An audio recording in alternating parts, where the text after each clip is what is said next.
नमस्कार बच्चों, आशा आप सब स्वस्थ होंगे, अपनी पढ़ाई परिवार का ध्यान अच्छे से रख रहे होंगे। अब तक हमने 3 चैप्टर कंप्लीट कर लिए आपके होम एंड ज्योग्राफी में।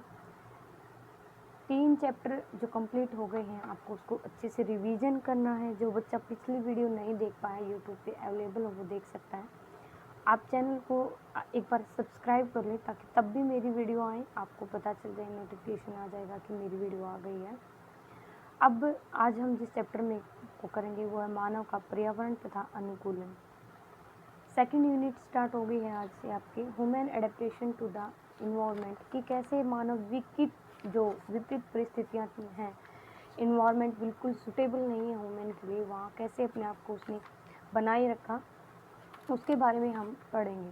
बड़ा ही नायाब नमूना है कि बिल्कुल विकट परिस्थितियों में जहाँ हम कुछ टाइम भी नहीं रह सकते, बिल्कुल कोल्ड डेजर्ट जिसको आप बोलते हैं, बिल्कुल बर्फीला इलाका जिसको आप बोलते हैं, वहाँ पे मानव ने अपने आप को कैसे अडेप्टेशन की है, उसके बारे में हम आज पढ़ेंगे। ठीक है, सबसे पहले है इंट्रोडक्शन देख लेते हैं। इंट्रोडक्शन में कि जो मानव है वो लंबे समय से पर्यावरण का सामना करता रहा है। कभी पॉजिटिव फेज़ भी आए हैं उसके सामने और कभी नेगेटिव फेज़ भी आए हैं। तो उन नेगेटिव फेजेस के साथ उसने कैसे अपने आप को अडेप्ट किया पर्यावरण के साथ, और कैसे उसने उसके साथ अनुकूलित किया, यही इसमें पढ़ेंगे। फॉर एग्जांपल, जो हिली एरिया में रहने वाले हैं, हिली एरिया में रहने वाले जो लोग होते हैं, उनकी मांसपेशियाँ सही हो जाती हैं। ठीक है, नाविक जो होते हैं उनके हाथों की मांसपेशियाँ पुष्ट या स्ट्रॉन्ग हो जाती हैं। मतलब इन्वायरमेंट जहाँ पे जैसा होता है उसके अकॉर्डिंग जो इन्वायरमेंट है मनुष्य ढल जाता है, और मनुष्य अपने आप को इन्वायरमेंट के अकॉर्डिंग डाल लेता है। इसके बाद जहाँ पे आपकी लोकेशन पाई जाती है, कहाँ पे एस्किमोज कहाँ पे पाए जाते हैं, लैप्स होगी, चुकचू होगी, युकादिर होगी, याकूत होगी, ये सभी जनजातियाँ हैं जो आपके इस एरिया में अंटार्कटिक एरिया में जो हमेशा आपका बर्फ़ से ढका रहता है। अंटार्कटिक क्षेत्र जो है वहाँ पोलर एरिया है, एस्किमो जाति, यहाँ पे इन्यूट दे रखा है, यहाँ एस्किमो दे रखा है, ग्रीनलैंड वाला लैप्स सामने यहाँ पे साइबेरिया में। तो ऐसी जनजातियाँ जो बिल्कुल विकट परिस्थितियों में रह रही हैं। उसके बाद है कि विकट प्रदेश का मानव का कहाँ पे उसका पर्यावरण तत्वों के साथ सामूहिक प्रभाव पड़ा, और अंतक्रिया क्या उसने उसके साथ अंतक्रिया की है। उसके बाद सॉरी, हाँ जी, एक मिनट भाई, ये सेकंड पेज है आपका, इसमें है पृथ्वी का हर भाग मानव का पर्यावरण के साथ अनुकूलन का उदाहरण प्रस्तुत करता है। फॉर एग्जाम्पल, चरम दशाएं, बिल्कुल क्रिटिकल जो कंडीशन थी उसके साथ कैसे मानव ने अपने आप को बर्फ़ के समुद्रों से जुलसते हुए, बियाबान जंगलों से निकलते हुए अपने आप को अडेप्ट किया है। ये एक सिंपल इंट्रोडक्शन था कि कैसे मानव ने अपने आप को वहाँ पे एडजस्ट किया। अब एस्किमोज के बारे में पढ़ते हैं। एस्किमो जो जनजाति है, मेनली आपको यहाँ दिख रहा होगा कि पोलर एरिया में अबो 60 डिग्री से आपको यहाँ ऊपर दिखाई देती है, यहाँ पे पाई जाती है। टुंड्रा प्रदेश होते हैं, बिल्कुल ठंड होती है वहाँ पे। 50 लाख स्क्वायर किलोमीटर में एरिया बहुत फैला हुआ, बहुत बड़ा एरिया। आर्कटिक क्षेत्र एलुशियन द्वीप हो गया, कनाडा, नॉर्वे, ग्रीनलैंड, साइबेरिया, इन क्षेत्रों में पाई जाती हैं। इन जनजातियाँ अभी मैंने बताया अलग अलग नाम है, सामने हो गया, लेप्स हो गया, सेमोइड हो गया, याकुत हो गया, नॉर्वे, स्वीडन और डेनमार्क इन क्षेत्रों में पाई जाती है। उसके बाद है युकादिर, चुकची, ये जनजातियाँ हैं। इनकी जो वस्त्र, भोजन हो गया, उपकरण हो गए, सामाजिक आर्थिक जो भी इनकी संरचनाएं हैं वो लगभग एक जैसी पाई जाते हैं। एस्किमो के जो निवास क्षेत्र है उसके बारे में बात करते हैं।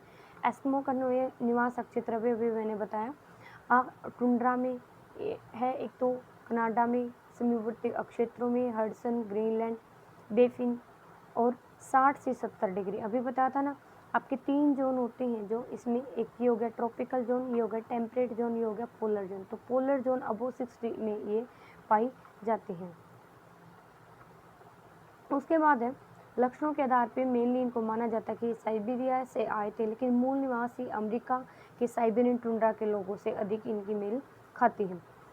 भौगोलिक वातावरण की बात करते हैं। भौगोलिक वातावरण में मैं बता चुकी हूँ पहले ही कि बहुत ज़्यादा विकट परिस्थितियाँ इनके पास। कठोर सर्दी है, हिमाच्छादित है, हमेशा 0 डिग्री सेल्सियस से तापमान कम रहता है 9-10 महीनों तक। जो ग्रीष्म ऋतु और बसंत ऋतु वो बहुत ही छोटी होती है, तापमान यहाँ पे -40 से 45 तक पाया जाता है। गर्मियों का तापमान भी -35 तक यहाँ पे होता है। सर्दियाँ की जो रातें होती हैं वो काफ़ी बड़ी होती हैं और दिन होते छोटे। ये आपको यहाँ पे दिख रहा है, जो ये फ़ोटो दिखाया गया है कि रोय हेरी मोटे पत्ते जो गर्मी को फाँसते हैं, जल का ह्रास को जो रोकते हैं, ऐसे यहाँ पे पाए जाते हैं, ताकि कम से कम जो जल है उसको वेपोरेट वो कर सकें। इनको सर्पिल होते हैं जो पौधे, मिट्टी की पतली परत में दृढ़ता से कायम रखे होते हैं, क्योंकि मिट्टी बहुत कम होती है, मिट्टी यहाँ पे डेवलप भी हो ही नहीं पाती है। उसके बाद यहाँ 24 घंटे की रात होती है। रात की जो अवधि है कंटिन्यू बढ़ते बढ़ते 6 महीने तक भी ही हो जाते हैं। अरोरा बोरोलिस और अरोरा ऑस्ट्रलिस 2 टर्म है जो मैंने बताया था। उत्तरी ध्रुवीय ज्योति, दक्षिण ध्रुवीय ज्योति जिसको कहते हैं। बात करते हैं रेनफॉल की। रेनफॉल भी सिर्फ 25 सेंटीमीटर तक होता है। चक्रवात यहाँ पे पाई जाती हैं। तेज़ ठंडी हवाएं चलती हैं जिनको यहाँ पे ब्लीजर्ड्स बोला जाता है। 200 किलोमीटर प्रति घंटे तक चलती हैं। गर्मियों में जो तापमान है वो 2 से 10 डिग्री सेल्सियस के बीच लगातार सूर्य की रोशनी तापांतर कम हो जाता है। लंबे दिन और छोटी रातें उसमें हो जाती हैं। बर्फ़ पिघलती रहती है, हिमयुक्त हो जाता है। जो हिम से बनी हुई जगह थी उनमें या तो झीलें बन जाती है या दलदल बन जाती हैं। तटीय भागों में ठंडी जो समुद्री धाराएं वहाँ पे धुंध होती है, फॉग बनता है वहाँ पे। मिट्टी न के बराबर है, बहुत कम मिट्टी डेवलप होने के लिए यहाँ है ही नहीं। और वनस्पति भी है, वनस्पति विहीन ही लगता है यह क्षेत्र, ज़्यादा वनस्पति यहाँ पे पाई नहीं जाती। गर्मियों में छोटी मोटी झाड़ियाँ, वर्षाओं में या कठोर पत्तों वाले कुछ ऐसे पौधे पाए जाते हैं, नहीं पाए जाते बाकी। उसके बाद ये अरोरा बोरोलिस और स्टोरलिस कैसे दक्षिणायन होता है, कैसे उत्तरायण होता है, कैसे दिन रात लंबे या छोटे होते हैं, और उसके बारे में आपको दिखाया हुआ है। उसके बाद है ग्रीष्म काल में बर्फ़ पिघलने के बाद यहाँ पे कुछ छोटी मोटी एल्गी हो गया, आपकी लीचन या काई, उसको सेम ही होती हैं सारी, ये चीज़ें पाई जाती है। जैसे आपके कंटिन्यू एक जगह पे पानी गिरता रहता है, चिकना सा सरफेस होकर ग्रीन ग्रीन, जिसको आप काई बोलते हैं, उसको शैवाल, एल्गी, काई या लीचन कुछ भी बोल सकते हैं, ऐसे होते हैं। गर्मियों में रंग बिरंगे फूलों के जो थोड़े बहुत फूल होते हैं, ऐसा लगता है जैसे गुलजार सा खिल उठा है। ठंडनुमा झाड़ियाँ होती हैं, ऐसे देखने को मिलती हैं। उसके बाद है लंबे टाइम तक ये पौधे जीवित नहीं रह पाते, इसलिए नहीं रह पाते क्योंकि बहुत ज़्यादा ठंड होती है। अगर पौधे होते भी हैं तो बहुत कम। जहाँ पे मान लिया ये हिली एरिया है, यहाँ पे आपके पाइन, चीड़ वगैरह वृक्ष पाए जाते हैं। इसके बाद जो ऊपर वाली है, जहाँ जो इनका ट्रांजिट जोन है, जहाँ पे ख़त्म होते हैं, जहाँ पे ये पोलर एरिया स्टार्ट होता है, यहाँ पे कुछ आपको बर्च, जूनिपर्स, विलो नामक जो पौधे वो पाए जाते हैं। जीव जंतु भी बहुत कम होते हैं क्योंकि इतनी ठंड को वो सहन नहीं कर सकते। जानवर प्रवास कर जाते हैं, माइग्रेट कर जाते हैं। कुछ जानवर होते हैं जैसे कैरिबियाई भालू हो गया आपका, या कैरिबियाई भालू हो गया, मस्क हो गया, इनकी जो स्किन है वो काफ़ी मोटे होते हैं और बाल भी होते हैं ताकि ये ठंड को सहन कर सकें। यहाँ पे सील मछली पाई जाती है। मछली की भी जो चमड़ी होती है 10 सेंटीमीटर तक होती है, ताकि क्या इनको ठंड न लग सके। ठीक है, तो जो यहाँ के जानवर हैं वो भी अपने आप को अडेप्ट है। ये मैंने जो फ़ोटो दिखा रखा आपको, ये ओरिजिनल फ़ोटो है एस्किमोज का। ये कपड़े जो इन्होंने पहन रखे हैं, ऐसे कपड़े, ये जानवरों के जो छाल होती है उससे, और पीछे एक कैप्सी बनी हुई होती है जिसमें ये अपने बच्चे को रखते हैं, इसमें दिख रहा होगा। ये बिल्कुल छाल दिख रही है ना आपको, बिल्कुल ऐसे लग रहा है जैसे इसने किसी जानवर की छाल से अपने आप को ढाँप रखा है। एस्किमोज लोग हैं वो प्रकृति से बड़ा लड़के अपने आप को अडेप्ट किए हुए हैं। ये एनू जनजाति जो एस्किमो जाति है की ही बहन लगा लो, भाई लगा लो, जो भी है। ये एस्किमो जनजाति जो आर्टिक का क्षेत्र पोलर एरिया में आपको वो पाई जाती हैं। ये आपकी आर्कटिक लोमड़ी हो गई, ये मस्क चूहा हो गया, कैरिबाऊ हो गया, मस्क बैल हो गया, ध्रुवीय भालू हो गया, मार्टन हो गया, जितने भी आपको ये सारे दिख रहे हैं, इन सारों में एक कॉमन बात होगी, एक तो इनकी स्किन मोटी है, दूसरे इनकी जो हेयरी ग्रोथ है वो काफ़ी है ताकि ये अपने आप को यहाँ पे अडेप्ट कर पाएँ। उसके बाद है ये इग्नू है। ये घर होता है, किसका घर होता है भाई? इग्नू जो लोग होते हैं उनके पास घर बनाने के ना लिए ईंटें नहीं होती, ना ही वहाँ पे वेजिटेशन है, तो वहाँ पे उनको लकड़ी भी नहीं मिलेगी, पराली भी नहीं मिलेगी, कुछ भी नहीं मिलेगा। तो वो क्या करते हैं, चौरस जो टुकड़े होते हैं बर्फ़ के, उन चौरस टुकड़ों को ऐसे काटते हैं और चौरस टुकड़ों को काट के एक के साथ एक करके ऐसे गोल दायरे में लगाते जाते हैं और एक डोम से घर का निर्माण वो करते हैं। इसके बाद जो नॉर्थ अमेरिका, वहाँ पे इग्नू जनजाति कहाँ पाई जाती है, न्यूट कहाँ पाई जाती है, वो इसमें बताया हुआ है। ध्रुवीय जानवरों के बारे में बात कर रहे थे हम, कहाँ पाए जाते हैं। बतखें होंगी, हंस हो गए, टर्मिन हो गए, समुद्री जीव, सील, वॉलरस, स्किन मोटी होती है। शारीरिक लक्षण की एस्किमो लोगों की बात करते हैं। इनका जो कद होता है वो मंझोला होता है। उसके बाद चेहरा सपाट, रंग भूरा, शरीर बेडौल, आंखें छोटी होती हैं इनकी, और सिर लंबा, बाल पूर्णतः काले और कड़े होते हैं। ये लोग साफ सफाई बिल्कुल भी नहीं करते हैं कि अब तक पूरे जीवन काल में ये नहाए भी होंगे या नहीं नहाए होंगे। मुश्किल से कपड़ा पहन लेते हैं जो वो साफ नहीं करते, बिल्कुल फट जाता है तब ये कपड़ा, ऐसा होता है कि ये बदलें। कपड़े एक बार डाल लिए जो डाल दिए। अब साफ सफाई कम होने की वजह से भी इन लोगों की जो डेथ है, मोर्टलिटी रेट है, वो काफ़ी ज़्यादा है। व्यवसाय की बात करते हैं। व्यवसाय, इनके पास कोई अच्छा व्यवसाय नहीं है, आखेट करना ही इनका मेन काम है। गृह निर्माण, परिवहन के लिए ये स्लेज गाड़ी का निर्माण करते हैं, जो बर्फ़ होती है, ऐसे ये बर्फ़ होती है, इससे स्लेज डाउन ऐसे होती है, जो वो फिसल कर आती है, ऐसे ये बनती स्लेज गाड़ी होती है। उसके बाद यहाँ आखेट के लिए जीवों से प्राप्त मांस, मछली, मांस हो गया, हड्डियाँ हो गई, हड्डियों से चश्मे बना लिए बर्फ़ से बचने के लिए। बड़े माहिर होते हैं ये लोग कला में। उसके बाद जो जानवर होते हैं उनकी छाल या फिर कच्चा मांस, वैसे मैं आपको बता दूं, जो इग्नू जो एस्किमोज वर्ड है, एस्किमोज का मतलब होता है कच्चा मांस खा जाने वाले। तो इनके पास यहाँ पे आग जलाने के लिए कुछ होता नहीं, कच्चा मांस खा लेते हैं। हथियार होते हैं इनके पास जिनसे ये शिकार करते हैं। शीतकालीन में जो आखेट करते हैं ये विशाल हिमराशि जब एकत्रित हो जाती है तो शिकार करने के लिए तैरती उनकी चादर के नीचे सांस लेने के लिए जो मछली आती है तो उसको ये एक स्टिक लगा देते हैं, एक छड़ी लगा देते हैं उस छेद में, तब भी वो हिलेगी। इनको पता लग जाता है कि यहाँ पे क्या आई है, मछली आई है, और वो तेज़ से उसके ऊपर भाला लगाते हैं, उसका जो नथुना होता है उसके ऊपर, और उसका शिकार करते हैं। उसके बाद एस्किमोज लोग हार्पून से शिकार करते हैं, थथून पे मार के। अभी जो मैं बता रही थी उसको माऊ पोक बोला जाता है। तो ये आपसे पूछा जा सकता है कि माऊ पोक क्या है, कैसे उसका शिकार किया जाता है। ग्रीनलैंड में जो लोग सील मछली का शिकार करते हैं उसको इतुओ पोक बोला जाता है। एक चिद्दर में एक शिकारी चारा डाल देता है, उसको लुभाता है, कुछ देर बाद वहाँ पे मछली आती है, फिर आके उस चारे को खाती है।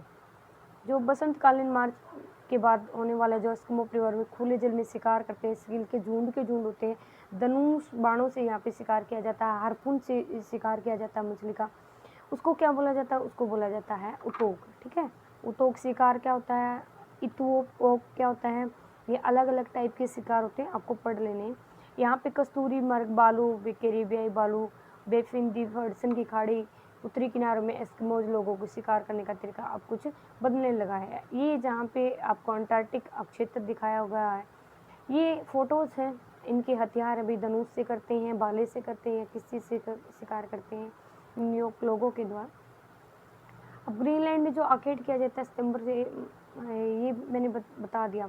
रेडियारों का ये स्थानांतरित जो हो जाते हैं, भीतरी भागों में चले जाते हैं, झुंडों में खोजते हैं। उसके बाद टुंड्रा प्रदेश से लौटने के बाद रेडियार, काई, शैवाल, एल्गी आदि को खाया जाता है। काई को भी खा जाते, कुछ है ही नहीं खाने के लिए, या तो जानवर है, जानवर नहीं मिलते तब ये काई होगी। धनुष्मान से इनका, या फिर हार्पून है जिससे ये शिकार करते हैं।